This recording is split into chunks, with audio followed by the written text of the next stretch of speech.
Rearriving. A made-up word that means to return to a place feeling like it's the first time again.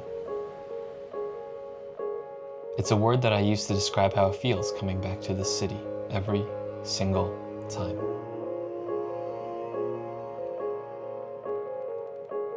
For a multitude of reasons, since moving away as a child, it hasn't been a place I've spent much time in. So whenever I do come back, significant events in my life have already passed, and I return in a completely different life stage each time. It's kind of embarrassing to admit that I feel a little lonely, coming to the realization that the city in my memories doesn't exist anymore and has moved on without me. Obviously, it would have all changed over the years, but in my loneliest moments growing up, I dreamed I was back here and everything was good again.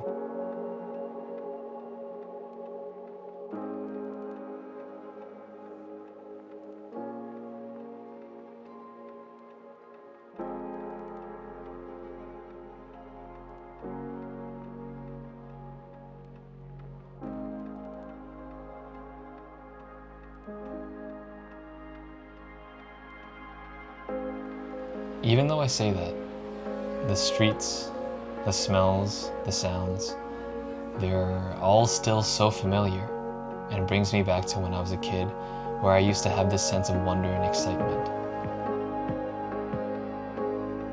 Now, even grown up, I still get that same sense of wonder here.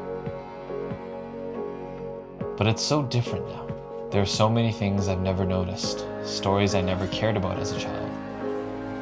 But now they mean everything to me.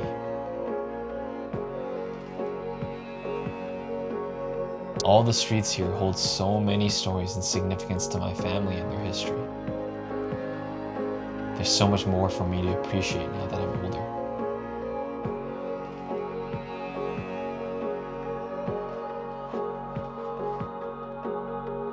No matter how much this city changes, I'll always consider this the place where I began.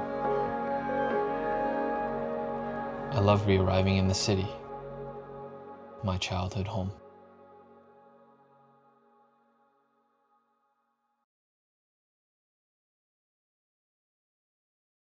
Hey everyone, thank you so much for watching Rearriving. This has been a very personal project I'm super proud of, and I'm happy to have finally been able to put out. For a bit of context, I've actually had this idea sitting in my mind since 2015 when I was returning to Hong Kong for the first time after 11 years of having not been in the city. I moved away from Hong Kong in 2004 when I was 9 years old, and I didn't return until I was 20. So that's kind of where that concept of rearriving, the idea of returning to a place for the first time, came from, because you know, I was a completely different person. My 9-year-old self and my 28-year-old self were worlds apart, and I was kind of nervous to return to Hong Kong. I was afraid that it wouldn't be the city that I remembered. It wouldn't be the same. It wouldn't have that same sense of wonder and excitement that I kind of mentioned in the video. But going back, yeah, it was just, there's like a really cool feeling of nostalgia, but also exploration as an adult and a different style or different feeling of appreciation for the city that lived in my memories. So yeah, that's kind of where that made-up word rearriving comes from, to go back to a place for the first time because I was so different. Hong Kong is a very, very significant place to me, and I hope you guys one day get a chance to go visit and love the city as much as I do. So if you do go, please let me know, send me photos. I would love to gush over the city with you. Yeah, I just wanted to quickly also talk about the editing process for this, because this was also done with Dehancer. I mentioned in my review of the Dehancer Lightroom plugin that I was going to do one for DaVinci Resolve, and yeah, that's what I'm going to be doing today. So for a little bit of context, I did this with the free version of DaVinci Resolve, so you don't have to pay for DaVinci Studios to be able to use this plugin, although obviously Dehancer is paid for in itself.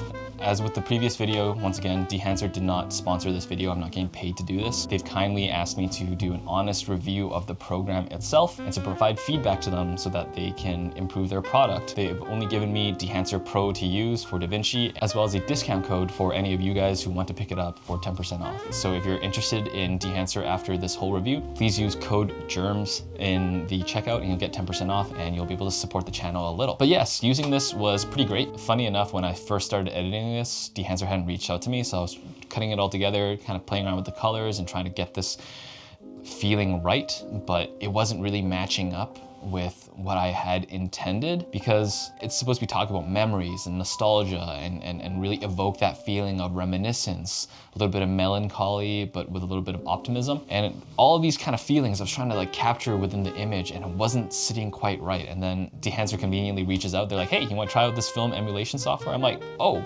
sweet, yeah, for sure. And I was looking at some of the examples. It's like, oh, this is what I was trying to get. And you know, by using their tools, I was able to get that very nostalgic look that I was looking for. Here, I'll show you some before and after shots from the raw to the final edit.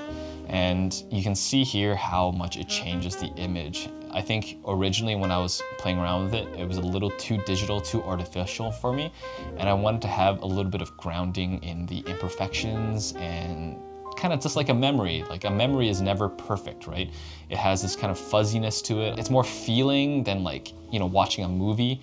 So I kind of wanted to kind of simulate that or capture that essence through the visuals, and Dehancer really helped me do that. The amount of film stocks they have just are so vastly different than each other, and they give so many different types of coloring, so many types of feelings, and on top of that, the bloom, halation, and film grain effects are just absolutely stunning, and it was super enjoyable to use. Some of the cons though, I would say, is that unless you have a very good and dedicated editing loadout, Dehancer is actually quite graphically intensive and can really work your computer and your system. For me, because I'm only editing on a M2 MacBook Pro, essentially base, it is definitely not as strong as Dehancer needs. For certain parts when I was editing, especially when I turn on a bunch of effects like bloom, halation, film grain, it tends to turn my preview into a PowerPoint. So if I want to cut anything like actually accurately for timing, then I would just turn off all of those effects, disable it, and adjust it all to see how it actually looks. So just know that if you don't have a super strong computer, you'll have to work around the limitations of your hardware. That's just a heads up. It's not anything on Dehancer's fault. Obviously, it requires a lot of power to be able to do all this stuff, but just know that if power is something that you don't have, you might want to focus on upgrading your hardware before picking this up. Some other things are, it still tends to be a little heavy-handed in its initial effects. You always have to kind of dial it back to make it look realistic. So just be aware that you do have to play around with it. Another actually small pro that I wanted to quickly talk about is that the sliders and the way that you edit on the Dehancer plugin actually feels a lot like editing photos. So it felt a lot nicer to use that than DaVinci's native exposure controls. It just felt a lot more comfortable for me. So if you are a photographer and you want to start kind of playing around with editing, then I think that this is a really good option for you to kind of combine with learning DaVinci just for a little bit more fine tuning, because the behavior of DaVinci's exposure controls and color grading just acts a little bit differently than how Lightroom does it. So that's pretty much it. Thank you so much to Dehancer for supporting the channel and providing me with their very cool tool. If you guys are interested, once again, please use my code GERMS for 10% off, and I hope to see what you guys create with it. Thank you so much for watching this video and enjoying the short film. Let me know what you thought of it. And I will also be posting the behind the scenes vlog of the journey of filming this and also just exploring Hong Kong again with Elsie and her family. And I hope you guys enjoy that. So stay tuned for that. Please like, comment, and subscribe. And we'll see you next time. Bye.